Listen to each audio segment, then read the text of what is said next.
Today's Bachpan Bachao Andolan has freed over 83,000 children from the clutches of slavery and trafficking till now.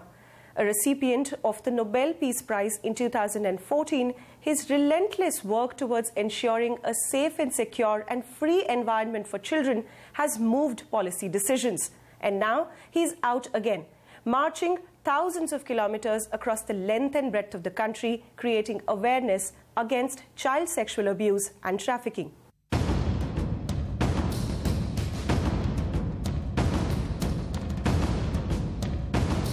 Of the children going missing in India, 2/3 children remain untraced. 2 children are sexually abused every hour.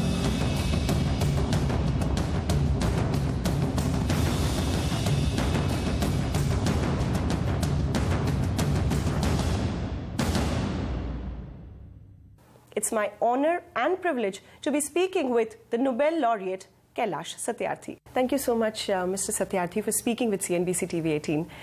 18 days, 6,000 kilometers you've already covered in this Bharat Yatra.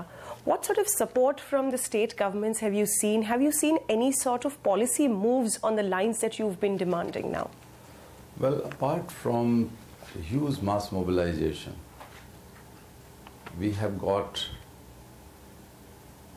positive support from many governments and the central government as well in terms of policies. More than 6.5 lakh people have already pledged to oppose child sexual abuse, trafficking, rapes, etc. We have been demanding, for example, that India should have a new strong law against trafficking. So for the first time, the central government at the level of Home Minister Archana Shukla had promised that they are going to take it up soon. So recently, 3 or 4 days ago, when we were together in Delhi, he made this assurance. Similarly, here in Mumbai, yesterday a policy was launched. Of course, that was being prepared in the past also. But they agreed to take up the issues of child sexual abuse and trafficking of children at the top priority. So that was the Minister of Education and the Minister of Child and Women Welfare Development. In Andhra Pradesh, Chief Minister responded to my call that there is a need of a global policy institute which can deal with holistic policy frameworks in India or anywhere in the world. It should be a global institute because there is nothing like that anywhere exists. So he promised to house it in Andhra Pradesh. So that is a major thing in terms of looking for the holistic policy frameworks and so on. In different places, the high courts, the chief justices of high courts came with strong support, not only for Yatra, but in terms of bringing the earliest possible disposal of cases under POCSO. Like here yesterday, the Chief Justice had made an announcement that in a number of places, to begin with hospitals, a few hospitals in Maharashtra, they are going to add up psychological counseling, so psychologists, pediatrics, medical help, and police and legal support as a combination of this whole thing for those children who are victims of sexual abuse and rape, to expedite the disposal of cases. In Karnataka, the Chief Justice had announced publicly that he will personally monitor the disposal of POCSO cases because the pendency is somewhere between 90 to 95, 96% in India.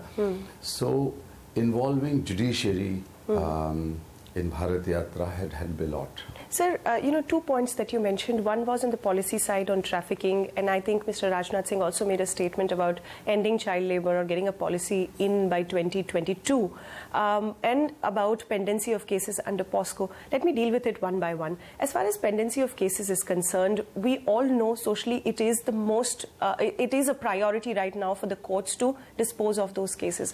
But looking at the overburdened courts, how confident are you that we'll be able to achieve a target like that? You know, the numbers that you quote Yeah. are humongous.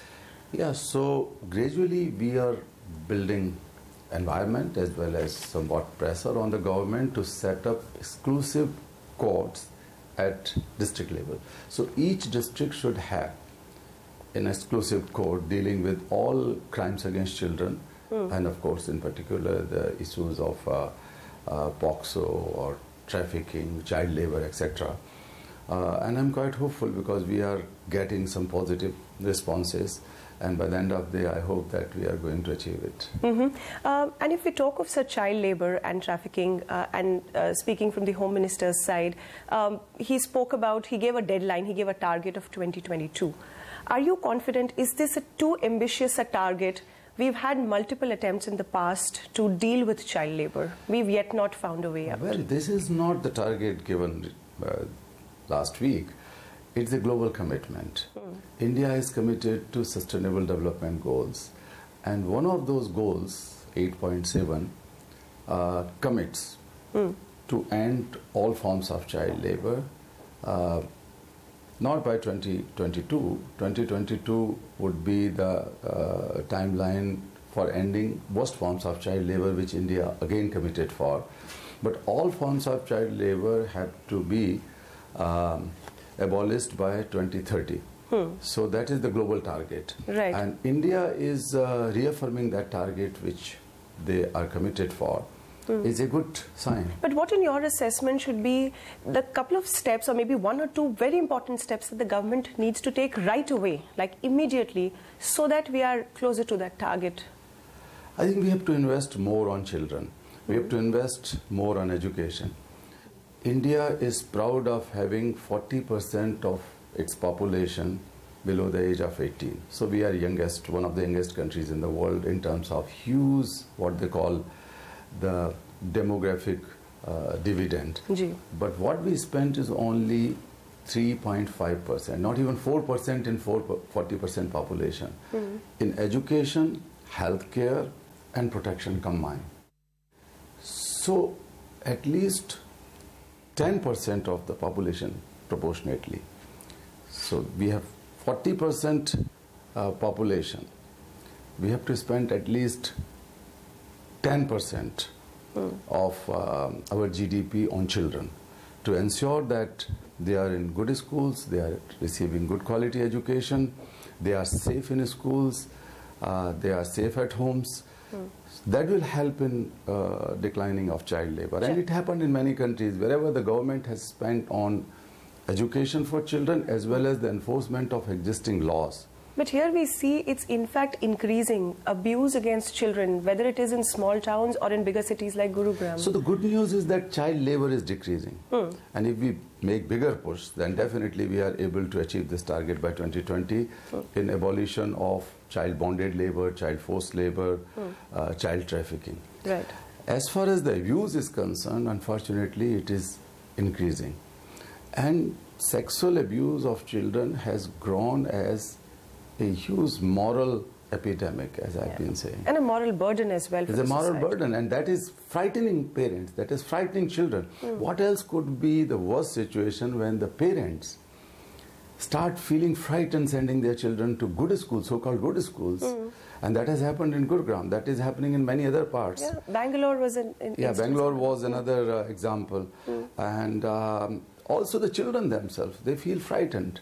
If they don't find anyone known to them around them in a school, then they feel frightened. And I spoke to many of those children, many of those parents. Are you feeling as government, as far as education is concerned, because now we've seen private education pick up. There is little audits of these schools in terms of security. Is there, is that a flaw that is being, used by these abusers right now? Well, every school must guarantee the foolproof security for children inside schools, made with the government schools, made with the private schools, and there should be a regular monitoring, regular inspection. Right. And I called upon the politicians time and again, please go back to your schools. Wherever you studied as a child, go back preferably to those schools, but you can visit any other school in your constituency. But The condition is that you should not go as VIP, as celebrity, to be garlanded. Parliament members, MLAs, and the local elected leaders must visit a school unannounced. Go as father, go as mother, go as brothers and sisters, go as ordinary citizen and sit in a school. And with your mindset, check whether that school is safe for children. Oh, no. That will help in both ways. That will help in cleaning the school for Clean India, but that will also help in cleaning this situation of insecurity.